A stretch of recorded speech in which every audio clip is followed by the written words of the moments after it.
자, 여러분 반갑습니다.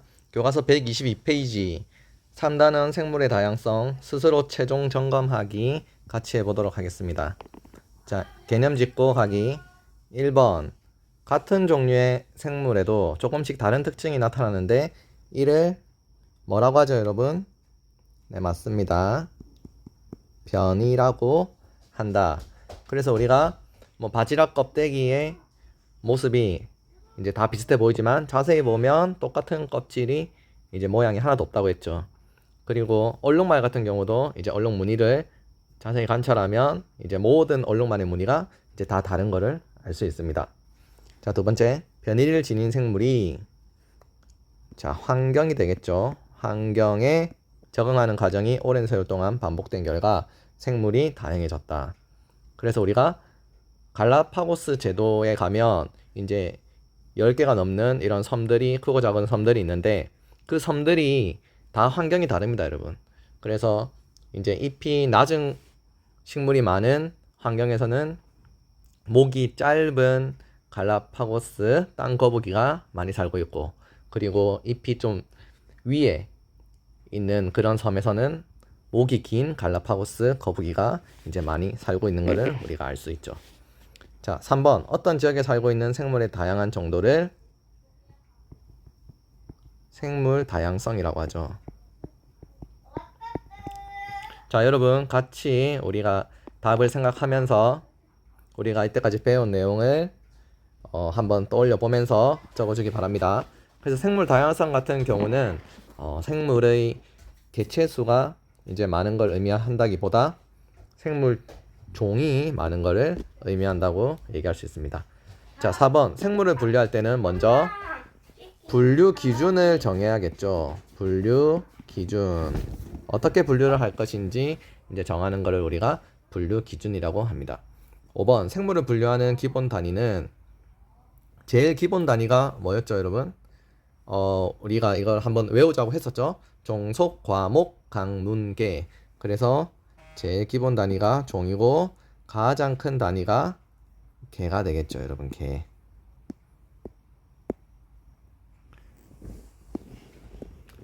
자, 그 다음 6번 생물의 분류 체계에 따르면 자, 생물을 땡땡 식물계, 균계, 땡땡 원핵 생물계로 분류할 수 있다. 자, 5개 중에 3개가 나와 있고 지금 2개가 없네요. 뭐가 없죠? 우리 인간이 속해 있는 동물계, 그리고 원생 생물계. 그죠? 여러분 다 기억나죠? 벌써 기억 안 나면 안 됩니다. 자, 7번 생물의 다양성이 감소하는 원인에는 땡땡 땡땡 남핵 환경오염 등이 있다. 자, 이유가 뭐가 있습니까, 여러분?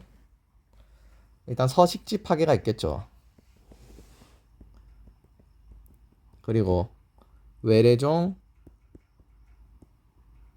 유입. 대표적으로 황소개구리나 큰잎베스 같은 이제 생물이 이제 있었죠. 자, 그다음 8번 인간은 생태계의 땡땡에서 식량, 의약품, 섬유, 목재 등 여러 가지 땡땡을 얻는다. 자, 당연히 생태계의 생물에서 이런 여러 가지 자원을 얻는다. 예를 들어서 뭐가 있었어요, 여러분? 식량은 돼지로부터 돼지고기, 소로부터 소고기, 닭으로부터 닭고기, 다 여러분들이 좋아하는 거죠. 그리고 어른들이 좋아하는 고사리, 콩나물, 가지, 이런 채소들도 있고, 제가 좋아하는 회 같은 거, 그런 것도 다 이제 생물에서 얻을 수 있겠죠. 그 다음 의약품 같은 경우도 이제 식물에서부터 많이 얻고, 섬유, 목화로부터 우리가 얻고, 목재는 당연히 나무로부터 얻고 있죠. 자, 그 다음 개념 적용하기 1번. 다음은 오늘날 생물이 다양해진 과정을 설명한 것이다. 어떤 한 종류의 생물 무리에는 다양한 변이가 있는데 기억은 변이가 되겠죠. 뭐에 알맞은? 당연히 환경에 알맞은. 변이를 지닌 생물은 그렇지 않은 생물보다 더 많이 살아남아 자손을 남긴다. 이 과정이 오랜 세월 동안 반복된 결과 이제 생물이 다양해졌다.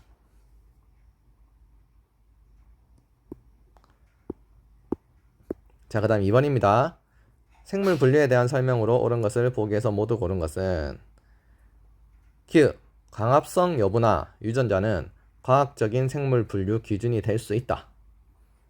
맞나요, 여러분? 맞죠? 과학적인 생물 분류, 과학적이지 않은 생물 분류는 이제 분류하는 사람마다 달라지면 그거는 이제 과학적이지 않은 분류라고 했습니다.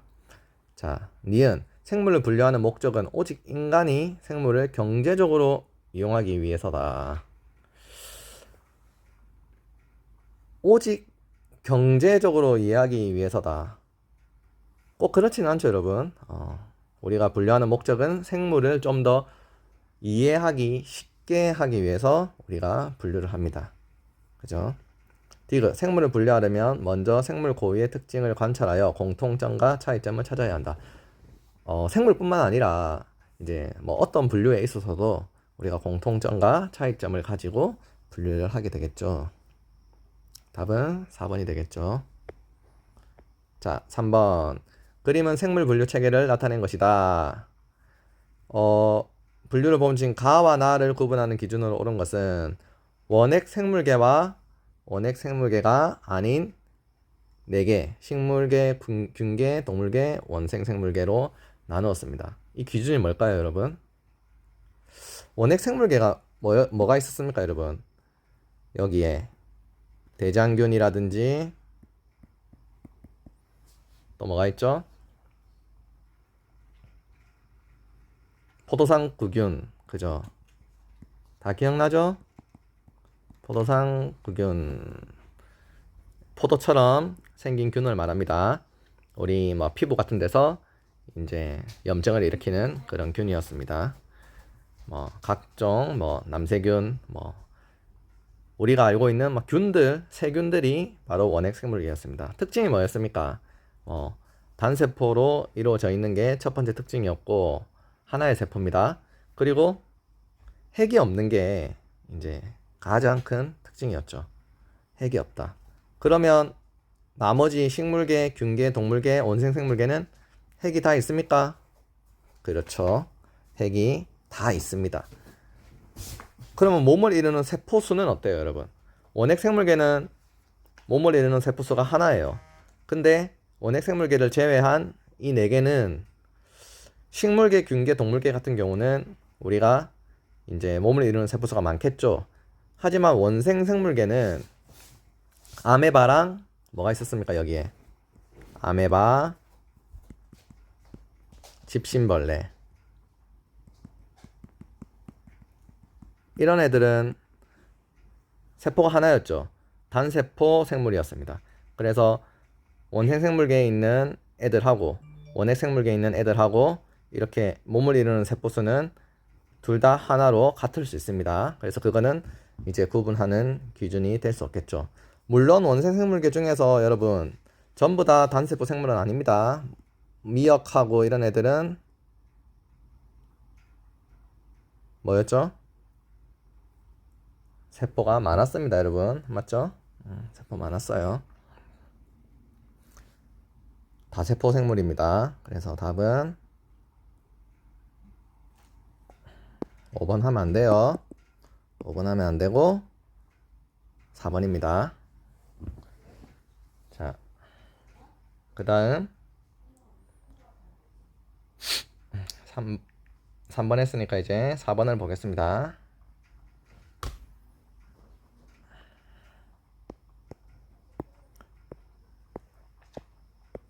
자, 4번 생물을 개 단위로 분류했을 때 각 개에 속하는 생물의 예를 옳게 짝지은 것은 균계, 대장균. 대장균은 아까 뭐였어요, 여러분? 바로 위에서 했죠? 원핵 생물계. 식물계 새뜨기. 바로 답이 나왔네요. 2번이죠. 동물계 집신벌레. 집신벌레는 원생 생물계. 아메바 마찬가지로 원생 생물계. 느타리 버섯. 버섯은 뭐였죠, 여러분? 팽이버섯, 표고버섯, 버섯. 균계였죠, 균계. 버섯과 곰팡이가 균계였습니다. 자, 그럼 버섯과 곰팡이 균계 특징이 뭔지 기억납니까? 이제 식물과 비교했을 때는 가장 큰 특징이 광합성을 할 수 없다. 자, 5번. 그림은 여러 기준에 따라 생물을 분류하는 과정을 나타낸 것이다. 가마는 각각 생물의 분류 체계에 따른 5가지 계이다. 세포에 핵이 있는가? 아니요. 예. 핵이 없다. 가는 뭐죠, 여러분? 원핵 생물계. 그죠? 가는 바로 원핵 생물계입니다. 자, 그 다음. 아니요. 예. 얘를 보겠습니다. 광합성을 하는가? 예. 아니요. 광합성을 하면 대부분 뭡니까, 여러분? 일단 우리가 광합성을 하면 식물이라고 생각할 수 있겠죠? 식물.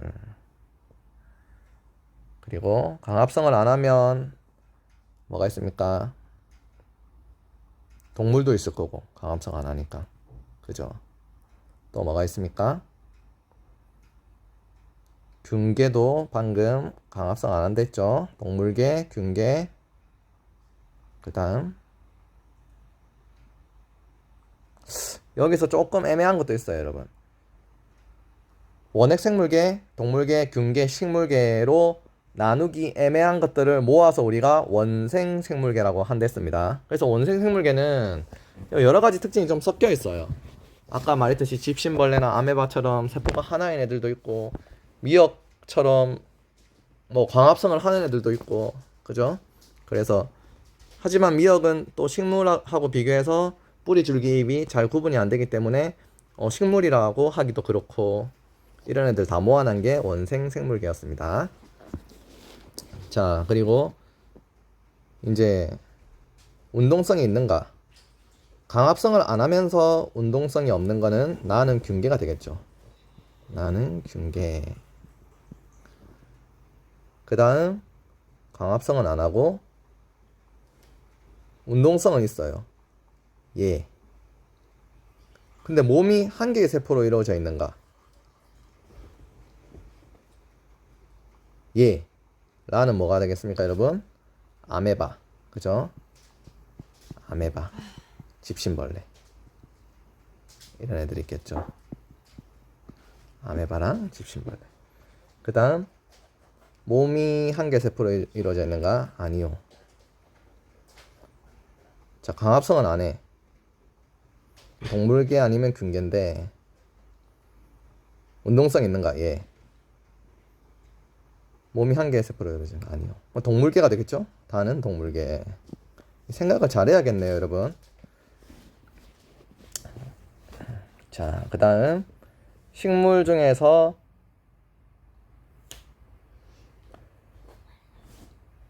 대부분 뭐뭐에 사는가?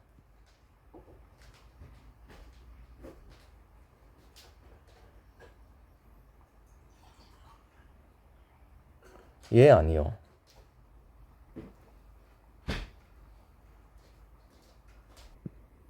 자, 여기 보면 여러분 강합성을 하는가 예 했죠? 그러면 당연히 식물계도 있지만 아까 말했듯이 뭐가 있습니까? 원생 생물계 중에 미역하고 뭐 다시마 같은 미역, 다시마, 김 이런 애들도 이제 강합성을 하니까 여기에 분류할 수 있겠죠. 근데 여기서 이제 대부분 기역에 사는가? 아니요. 해서 이제 보면 미역은 어디 살죠, 여러분? 물에 살죠, 물. 그래서 아니요 했으니까 기역은 대부분 육지에 사는가? 아니요. 그럼 미역이 어디로 옵니까? 여기 오겠죠, 미역. 그래서 모아놓고 보니까 라는 아메바, 집신벌레, 미역 이런 애들이 모여 있으니까 라가 바로 원생 생물계가 되겠네요. 그러면 대부분 육지에 살면서 강합성을 하는 애들은 식물계가 되겠죠. 많은 식물계. 그죠? 그럼 강합성을 하는가 아니요 했을 때는 동물계, 균계, 원생생물계 중에서는 이제 운동성이 있는 거 여기 아메바, 집신벌레가 들어가게 되고 그 다음 여기에는 오른쪽에는 미역이 들어가게 되고 그러니까 원생생물계는 여기서 나누어졌다가 다시 라로 모이게 됩니다. 그러면 풀어보겠습니다. 1번 기역은 육지이다. 맞죠? 니은 2번 가는 원핵 생물계이다. 맞습니다. 3번 개구리는 나에 속한다. 나는 균계죠, 여러분. 균계이기 때문에 개구리가 아닙니다.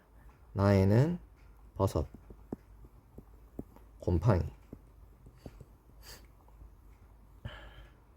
그럼 4번 아메바는 라에 속한다. 맞죠? 그 다음 고사리는 마에 속한다. 고사리 식물입니다. 자, 그 다음 6번 생물 다양성을 감소하게 하는 원인이 아닌 것을 모두 고르면 특정 생물을 마구잡아 수를 줄인다. 희귀한 동물을 애완용으로 기른다. 생태계를 연결하는 통로를 건설한다. 열대우림을 개발하여 목재를 얻는다. 국제사회에서 맺은 생물 다양성 협약을 실천한다. 답은 3번과 5번이 되겠죠. 나머지는 우리가 너무 이렇게 과하게 하면 생물 다양성을 감소하게 하는 원인이기 때문에 우리가 자제를 해야 됩니다. 자, 그 다음 7번 생물 다양성이 잘 보존된 생태계에서 얻는 혜택이 아닌 것은 자, 우리가 생물 다양성이 잘 보존이 되면 어떤 혜택을 얻을 수 있는지 먼저 봅시다. 1번 여러가지 식량을 얻는다. 맞죠? 2번 질병을 치료할 의약품을 얻는다. 맞죠? 3번 생물에게서 과거에 없던 새로운 질병을 얻는다. 이거는 꼭 이렇게 3번은 이렇게 말할 수는 없습니다, 여러분. 4번 맑은 물, 깨끗한 공기, 비옥한 토양을 얻는다. 그죠? 미생물 이런 애들이 또 많아야 우리가 이런 것들도 분해할 수 있고 그렇습니다. 5번 섬유나 목재 등 생활에 필요한 물건을 만드는 재료를 한다. 맞죠? 3번 오히려 3번 같이 생물에게서 과거에 없던 새로운 질병을 얻는 거는 우리가 생물이 살고 있는 서식지를 파괴하면서 그런 뭐 생물들이 우리 인간과 접촉이 없던 생물들이 접촉이 이루어지면서 이제 그런 일이 좀 일어나기도 했죠. 자, 8번 나뭇가지에 붙어 사는 겨우살이는 새의 둥지와 모양이 비슷하여 붙어 사는 나무의 잎이 다 떨어지는 겨울이 되어야 모습을 알아볼 수 있다. 겨우살이가 어떤 개에 속하는지 분류하기 위해 조사해야 할 내용 3가지만 설명하시오. 그림에서 우리가 겨우살이의 모습을 볼 수 있는데 이게 뭔지 보면 언뜻 보기에는 식물처럼 보이죠. 그래서 얘가 식물인지 아닌지 알기 위해서는 첫 번째 광합성이 제일 중요하겠죠. 광합성 여부를 파악해야 되고 그렇죠. 그 다음 또 어떤 걸 분류 기준으로 삼을 수 있을까요? 뭐 핵의 유무 그리고 뭐 세포수. 자, 이런 걸 통해서 우리가 겨우살이가 어떤 개에 속하는지 알 수 있습니다. 참고로 겨우살이는 식물입니다, 여러분. 자, 9번 다음은 생태체험 전시회를 바라보는 서로 다른 주장을 나타낸 글이다. 생태체험 전시회에서는 어린이들이 작은 동물을 직접 만져볼 수 있다. 그런데 전시된 동물이 사람의 손길을 견디다 못해 생명을 잃을 때도 있다. 안타깝죠, 여러분. 자, 생태체험 전시를 찬성하는 주장은 요즘 어린이들은 생물을 직접 관찰할 수 있는 기회가 적어요. 생태체험 전시회는 어린이들이 생물 다양성을 경험할 좋은 기회입니다. 반대하는 주장, 전시회 때문에 오히려 어린이들이 생물 다양성의 뜻을 오해할 수 있어요. 생물 다양성을 경험하게 하려면 다른 방법을 찾아야 합니다. 그죠?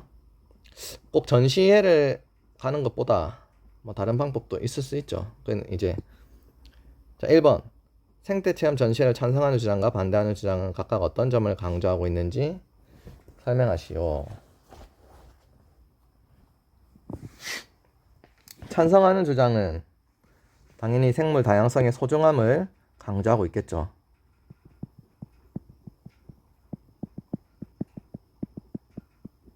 성의 가치나 소중함을 강조하고 있고, 그 다음 반대하는 주장은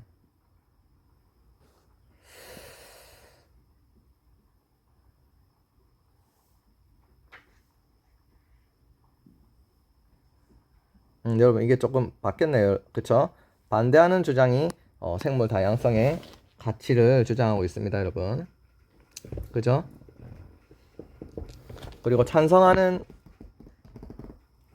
주장은 이제 아이들의 그런 생물 다양성을 경험할 기회를 이제 중요하게 생각하고 있죠.